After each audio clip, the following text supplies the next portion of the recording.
Are the 49ers too invested in their defense? I mean, I couldn't help but notice that no freaking defense was played in this Super Bowl, and you had two elite offenses that neutralized pass rush, I mean, so easily, both through talent on their offensive line and excellent coaching and mobile quarterbacks. It's like there was no pass rush on the field. And these are teams with really, really highly paid, highly regarded pass rushers who were neutralized easily.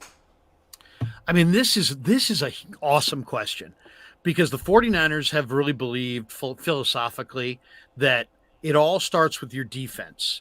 You know, even when particularly the pass rush. I mean, with their defensive line. Yeah. It all starts with your defensive line.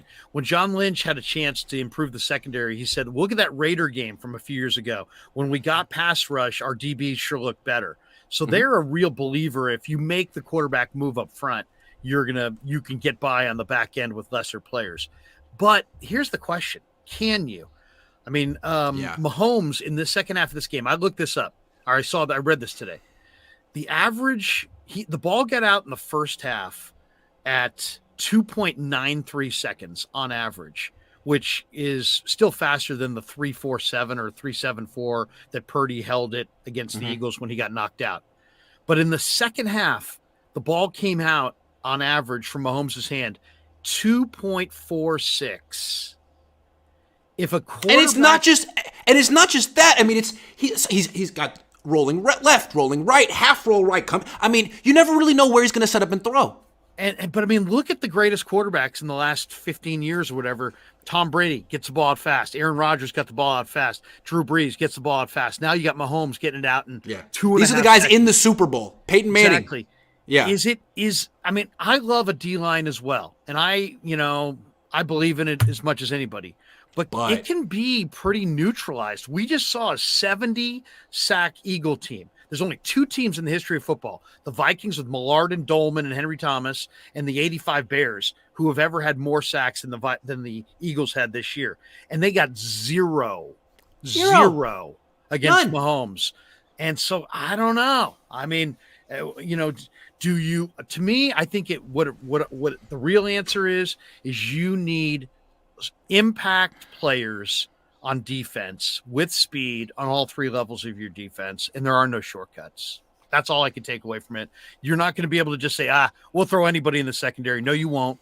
And we'll just pile all kinds of money and draft picks into our D line, and we'll just be good. No, you won't. No, because that's what the Niners did. They got a bunch of money in Eric Armstead. They're going to have a bunch of money tied up in Nick Bosa. That doesn't necessarily mean they have a great pass rush. The Chiefs have a bunch of money tied up in Chris Jones and Frank Clark. They think that's the right way to go about it. The Chiefs.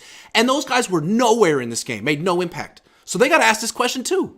There's no guarantee. Pretty soon they're going to have to pay Creed Humphrey. Are you going to let him go so you can keep paying Chris Jones? What are you going to do? I mean, look at Kansas City, though. They've got two dominant players, two players on their front seven that have to be double-teamed. Okay. Tremendous speed, as fast as the Niners, if not faster, at linebacker. Oh, yeah. And they've also injected their secondary with some big-time fast players. I mean, L'Jarius Sneed is hurt, but he's awesome.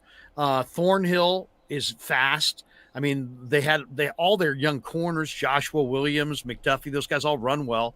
So they have a lot of speed on all three levels of their defense. It's still kind of coming together. It's not a perfect defense, but you can fly around and make plays and match up and play man when you've got big time speed. And they do. So another thing that Kansas City does differently than the Niners, Kansas City is much more cutthroat with who they extend. They are really cool saying goodbye to people like D Ford, see ya. Travarius Ward, thank you for your service. Tyreek Hill extended and then traded. It seems to me like their attitude is, man, who have they extended? Chris Jones, Frank Clark came from Seattle, Travis Kelce, Patrick Mahomes. That's it. Yeah.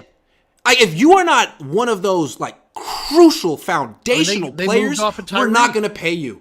We're not going to pay you because we can't pay everyone. And the Niners try to pay everyone. We're going to talk about that in a minute. But at a certain point, you can't pay everyone. Something the Niners might think about with their extensions. They're expensive. I think the Chiefs, if you want to say what's their philosophy, I think that they only extend players they truly feel are great And if they don't feel like you're great, they don't extend you. Where I think the 49ers have a combination. They'll extend players they think are great, of course, but then they'll also extend players that they think they can get at a good deal. Right. And Armstead. it's like, who cares if you get a guy at a good deal if it just prevents you, if it clogs a roster spot from somebody who's potentially great? Travarius Ward would be another example. Good player. Expensive. Chiefs said, you know what? We'll draft the guy. And he won't be as good as Travarius Ward, but he'll be a 20th of the price. And they won the Super Bowl because they're paying for they have Patrick Mahomes and Travis Kelce. Take a couple questions and then we'll get back to our show. Modem Gamer says, done your taxes yet, Grant? No, not yet. I will. Give me time. He's got plenty of time. I mean, I got time. Got plenty of time. Kyle needs to evolve play calling, personnel, ideology. Don't we all? You do. Hey, the NFL is always changing. So It is a constant evolution. I think Absolutely. Kyle would agree with that.